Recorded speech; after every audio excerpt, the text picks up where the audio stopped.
Halo, selamat datang di bacaan hari ini, hari Kamis, tanggal 27 Oktober tahun 2022. Selamat datang di bacaan harian, bacaan umum untuk semua zodiak. Ambil hanya jika resonate, silakan lihat description box di bawah video ini untuk rangkuman bacaan hari ini. Hari ini kita lihat bersama pada pukul 12 siang waktu Indonesia bagian Barat, bulan sudah berada di 26 derajat 31 menit Scorpio. Berarti besok kita sudah mulai masuk ke energinya Sagittarius. Jadi kita manfaatkan semaksimal mungkin energi Scorpio yang masih kita bawa pada hari ini. Energi Scorpio adalah tentang transformasi. Wah, jadi belibet. Transformasi tentang energi impuls yang paling dalam ketika kita mencoba memahami sebenarnya jauh di lubuk hati saya paling dalam itu apa yang saya inginkan, apa yang saya butuhkan. Dan ini memberi dasar untuk kita memandang ke depan tuh kita inginnya apa. Walaupun pada saat ini kita belum sampai ke energi melihat masa depan, karena itu adalah proses yang panjang ya. Kalau kita lihat dari Scorpio yang berada di dasar, kemudian mencoba untuk naik ke atas perlahan masuk ke Sagittarius, kemudian mencoba mengelola semua informasi yang ada dari bawah dan atas. Dia tempatnya ego dan super ego. Si Capricorn kan belum sampai kan, tapi kita akan lewat. Sampai di Capricorn kita mencoba untuk mengelola semua, menata dengan baik apa yang menjadi dorongan kita paling dalam, apa yang menjadi cita-cita kita, tapi belum sekarang. Baru kemudian kita menempatkan diri kita di posisi sebagai orang yang punya strategi ketika masuk di Aquarius, baru kemudian kita menyelami kembali ketika masuk Pisces sebelum kita preparation mulai berjalan ketika bulan berada di Aries ya. Jadi kita kembali ke hari ini. Hari ini manfaatkan semaksimal mungkin untuk memahami paling dalam. Scorpio itu juga energi investigasi, menemukan informasi yang orang lain nggak biasa, orang biasa nggak bisa temukan. Investigator itu kan biasanya polisi yang menemukan kesalahan, yang menempatkan semua masalah pada titik yang appropriate lagi, jadi jelas kiri kanannya bagaimana, seharusnya bagaimana, masalahnya ada di mana, supaya masalah ini selesai apa yang harus kita lakukan. Itu tugasnya investigator. Belum dilakukan pengobatannya tetapi udah diketahui. Dan energi Scorpio itu juga adalah energi ahli bedah ya. Di sini ada energi tajam, kayak mungkin kalau pernah nonton Sherlock Holmes ya, detektif, itu kan dia bukan tipe yang sweet lovey-dovey gitu, dia orangnya keras, karena itu yang dibutuhkan kita untuk menemukan hal yang disembunyikan. Kita nggak bisa main-main, kita nggak bisa lemah, kita harus sama kuatnya, kita harus menjadi pisau. Nah, pada saat ini mungkin pisau bedah tersebut bisa kembali ke diri kita ketika kita membiarkan orang lain membuka perasaan kita, kemudian kita menangis, mungkin kita berdarah lagi, tetapi bukan dia yang pertama kali membuat kita berdarah, tetapi kita mengenali ternyata ya kayak bedah kan gitu, dibuka sekali lagi, dibuat berdarah lagi, tetapi kemudian dengan sistematis dikembalikan menjadi sedia kala lagi. Selalu ada bekasnya, semua luka selalu ada bekasnya, dan oleh sebab itu as much as possible kita kan tidak membuat luka baru, tetapi kan kita manusia selalu ada kesempatan, dan mungkin itu termasuk toolsnya ya, alatnya dari semesta mengajarkan kita adalah dengan membuat luka supaya kita belajar sesuatu, supaya kita bisa menyembuhkan tidak hanya diri sendiri tapi orang lain. Itu filosofinya Scorpio. Nah, karena Scorpio pada saat ini sextile dengan Pluto, dan Pluto itu kalau di astrologi modern itu juga pengaturnya Scorpio. Jadi kalau yang tradisional pengaturnya adalah Mars dan co-rulernya adalah Pluto. Pluto itu membawa energi emosi yang sangat mendalam, tapi kita bisa mengambil, bisa tidak mengambil karena dia sextile. Jadi sebenarnya energi emosi mendalam itu kita bisa pakai sebagai alat untuk kita mengenali. Kadang-kadang kan kita perlu menangis untuk memahami seberapa jauh, seberapa dalam perasaan ini. Kalau kita membiarkan diri kita menangis, ternyata setelah menangis kok nggak ada apa-apanya. Tetapi ada juga yang begitu menangis kemudian jatuh ke dalam, berarti kan memang masih ada PR di situ. Dan ini adalah energi Scorpio yang hakikinya adalah menemukan apa yang paling mendalam. Dan kalau tidak ada ya, kayak misalnya kita termasuk yang sudah berhasil melewati semua masa tersukar dan sekarang udah berada di atasnya, maka kita akan mampu melihat apa yang sudah kita lewati dan mudah-mudahan justru kita menjadi orang yang mampu membimbing orang lain ya bergerak naik ke atas dari unconsciousnya dia, dari bagian diri dia yang tidak dikenali, supaya bisa berintegrasi dengan diri yang ada sekarang. Ketika udah terintegrasi menjadi pribadi yang matang, maka itu semua sudah menjadi pelajaran seperti itu. Ya, itu utamanya terakhirnya dengan Jupiter itu kembali lagi selalu menunjukkan bahwa di proses yang buat beberapa begitu intens itu selalu ada orang yang membimbing, orang yang menyayangi, orang yang memeluk. Entah orang itu adalah orang benar-benar orang gitu ya, makhluk hidup orang gitu, orang lain, atau bagian dari diri kita sendiri atau cinta terbesar kita ya. Dan itu adalah pengejawantahan dari rasa cinta ketika kita dibimbing untuk keluar dari tempat yang gelap. Jadi mungkin saya cerita sedikit sebelum lari jauh ya, mudah-mudahan tidak menambah ya. Anyway, ketika seseorang jatuh ke dalam gua yang gelap, tanda petik itu kiasan, itu dia merasa tidak pernah punya tangan atau tidak merasa punya tangan, punya kaki untuk bisa berdiri dan menggapai. Sehingga orang tersebut butuh bantuan dari orang lain. Dan kita yang pernah berada di situ dan sudah mampu bangkit, kita tuh sebenarnya diminta untuk menjadi penolong yang berikut. Jadi mudah-mudahan ini cuma mengingatkan kepada kita bahwa jadi be nice ke orang lain, be nice ke orang yang menjadi victim. Karena dia secara sistematis, entah disengaja atau tidak, itu dibuat merasa tidak mampu berbuat apa-apa, which is not true. Dan untuk mengembalikan pada belief bahwa kamu punya tangan, punya kaki untuk berdiri, untuk menggapai, itu adalah proses yang luar biasa mengembalikan, iya saya punya kaki untuk berdiri, iya saya punya tangan untuk menggapai, iya saya punya sumber daya, punya uang, punya kekuatan lain, punya saudara, punya teman, punya orang yang mencintai untuk menyangga saya kembali berdiri, something like that ya. That deep gitu loh, apalagi sextile dengan Pluto. Jadi kemungkinan kita bertemu untuk situasi seperti itu ada gitu ya, terutama yang memang ada kaitannya.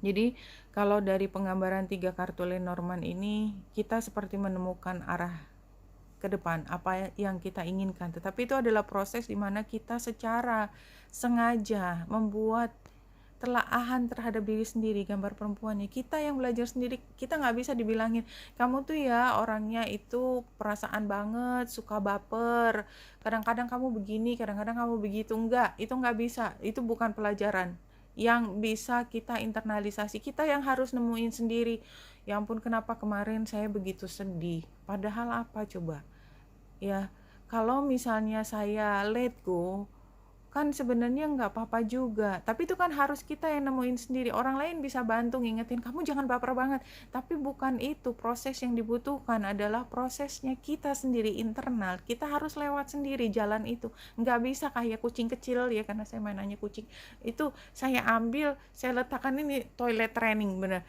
nggak bisa.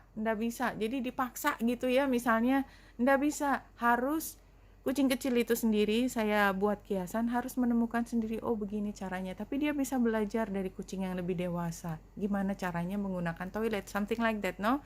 Nah, jadi sama dengan kita, ketika kita sudah mampu menemukan oh begini, jadi itu harus yang oh momen itu baru mampu membuat kita bertransformasi sebelah kanan gambar kapalnya.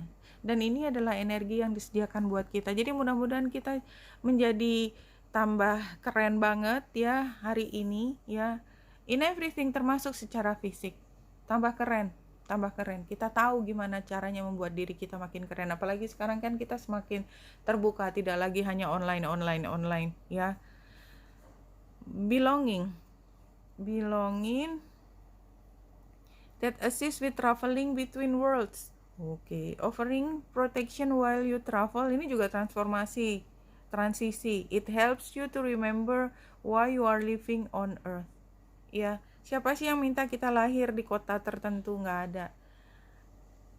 Berapa besar chance kita bisa lahir di tempat lain? Logikanya gitu kan, dari spiritual menjadi manusia. Kan itu semua kayak udah ditentuin, dan begitu masuk ke dalam diri itu kayak kita dibatasi oleh sesuatu. Tapi sebenarnya kan pemilik semesta itu kan, kalau memang ingin, kita bisa berada di mana saja, something like that. Itu juga emosi yang saya lewati sendiri ya, sampai saya menemukan hal itu. Karena kadang-kadang saya bertanya tentang hal yang saya tidak bisa jawab dan tidak perlu dijawab gitu ya.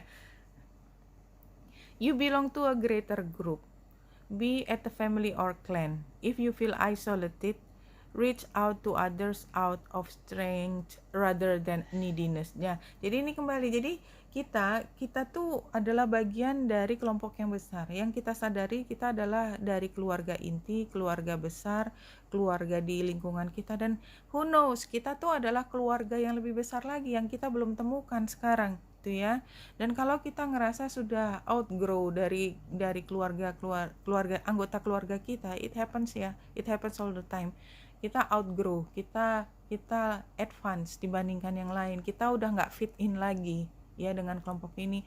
Percayalah, pada satu saat nanti kita akan dimasukkan ke keluarga kita yang sesungguhnya, be it a family or clan. If you feel isolated, reach out to others out of strength. Jadi kalau kita reach out, itu bukan karena kita needy, tetapi karena kita memang punya kekuatan, karena kita mampu berkontribusi terhadap sesuatu.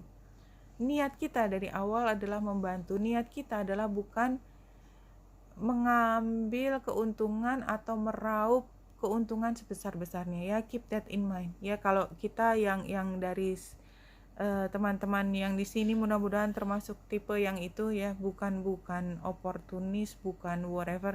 Dan saya tidak sedang condemn something ya, hanya mengingatkan saja. Oke. Star Ancestor, follow the voice of your soul, ini previous event. Kemudian Shapeshifter, jadi memang ini transformasi, jelas transformasi. We can be anything, transform and unveil your gift. Tapi kan sampai kita menemukan apakah kita si elang, apakah kita si wolf ya, masing-masing punya kekuatannya sendiri. Elang itu yang intelektual banget, dia strategizing senangannya. Kalau wolf itu sangat instingtual, dia punya kekuatan, dia tahu kapan bergerak, kapan enggak, tapi bukan dari cara pandang seperti si eagle. Tapi dua-duanya sama powerfulnya. Di sini juga ada gambar ular ketika selalu bisa kembali healing menjadi diri yang utuh, yang matang, yang selalu sehat tanda petik. Itu sekarang ya, hello, kita lagi transformasi. Kemudian Night, be brave and honest. Jadi apa sih resepnya kita jadi sukses? Ya dua ini cuman, be brave and honest. Sukses adalah ketika kita berani mengambil resiko. Resiko itu kan berarti kita harus punya karakter seperti either elang, either wolf. Tapi itu kan dilatih semua. Yang kedua, honest. Udah, pokoknya kalau something bad happen, jangan pernah berpikir untuk nipu, jangan. Untuk menutupi, jangan, karena sooner or later akan terbongkar. Itu selalu, itu prinsip. Jadi ini misalnya di dalam membina hubungan yang sifatnya lebih romantis ya. Kalau ada sesuatu terjadi, termasuk kecurigaan kita, sampaikan. Kita takut dia marah, lebih baik terjadi adalah kita takut dia marah daripada kita menemukan bahwa ternyata dia marah atau tidak marah itu kemudian hari ketika masalahnya sudah semakin besar. Kalau kita stick together always, selalu kita menemukan solusi bersama, dan solusi bersama itu selalu yang terbaik ya. Ini adalah tips ya. semua di dalam kenyataannya jauh lebih rumit. Tetapi saya belajar 2 prinsip ini, brave and honest. Itu adalah resep keberhasilan. Nggak ada yang lain. Pinter bisa pinter, semua orang bisa pinter, tetapi pinter kalau diam nggak bisa, pinter kalau nggak honest nggak berhasil juga. Nanti sampainya ke tempat yang berbeda dari apa yang dipikirkan. Iya, dan kita lihat sarannya adalah Six of Wands. Hasilnya adalah Ace of Cups. Ya, 2 kartu di sebelah kanan itu sangat cantik. Jadi kalau situasinya sekarang Three of Pentacles adalah ketika kita mulai berkomunikasi dengan banyak orang, membina hubungan, mulai dari yang kecil-kecil, keep in touch, outreaching other gitu ya. Dan di sini sebagai tantangannya adalah Seven of Cups ini barangkali kita agak overwhelmed dengan apa yang harus kita lakukan. Listnya terlalu panjang. Tetapi just act like a winner already, so you'll win gitu loh. Intinya adalah kita bertindak sebagai pemenang, maka kita akan menang karena mindset kita, cara berpikir kita adalah pemenang dan kita akan menang. Menang dalam hal apa? Mendapatkan perhatian, kemudian simpati dan keinginan untuk kerjasama dari orang lain. Kalau ini tidak bicara tentang romantis, tapi kalau untuk romantis it's so beautiful, no? Ketika kita saya ganti ceritanya, settingnya jadi romantis adalah ketika kita mendekatkan diri dengan dia dan keluarganya dan teman-temannya, mengenal dia lebih baik. Kita akan harus memilih waktu karena untuk melakukan hal tersebut itu kan harus ada yang dikorbankan waktu terutama, dan kita nggak bisa selfish, kita nggak bisa kerja terus ya kan, dan kita harus memprioritaskan dia, kita harus membuatnya merasa dia penting ya. Dengan demikian pekerjaan sedikit terbengkalai karena kan waktu nggak bisa dibeli, tetap 24/7 kan. Nah tapi you can do it ya, you can do it karena itu yang penting. Kalau itu yang penting, itu yang menang. Kalau kita yang mementingkan hubungan, maka ya hubungan itu akan menang. Kalau kita mementingkan kerjaan, maka kerjaan yang akan menang. Tetapi kita harus berani menerima konsekuensi. Kalau kita mementingkan kerjaan, maka hubungan mungkin sedikit terbengkalai. Anyway, kalau kita honest dari awal mengatakan bahwa saya inginnya begini, tetapi bisakah kita membuat perjanjian atau kita janjian untuk kegiatan untuk mengkompensasikan hal ini. Kalau kita bisa bicarakan dengan baik-baik dan utarakan terutama intensi kita, I don't think anything can go wrong, no? Karena dari awal kan kita memilih dia itu karena rasa di hati kita hanya perlu menemukan rasa itu kembali. Ini bukan transaksi hari-hari, bukan, person to person. Now is the time to release all that no longer serves you on your chosen path. Iya, jadi kayaknya memang harus milih.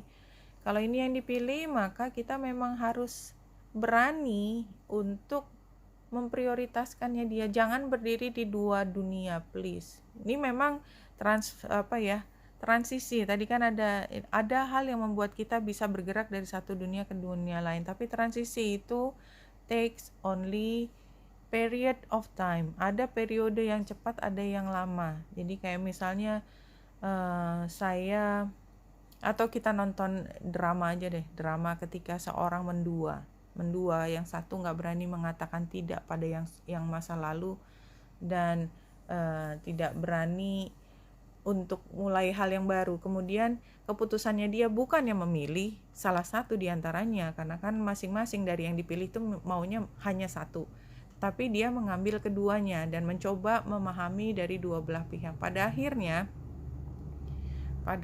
semua jadi malah berantakan dari awal. Pada akhirnya semua juga akan tersakiti karena memang pilihan itu ya pilihan. That's the hard choice, selalu begitu, one or another.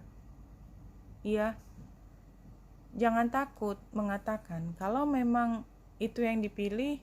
Lewati masa itu dengan berani, jangan jadi pengecut. Sorry, saya tidak sedang condemn teman-teman ya, saya hanya ingin membawa teman-teman berpikir bahwa kalau kita tidak berani mengambil keputusan, kita menjadi pengecut. Itu yang dilihat dari orang yang terdampak dari pilihan kita yang pelin-pelan tersebut. Oke? Oke, Wenita Indra saya di sini, semoga membantu. Salam hati dan cahaya.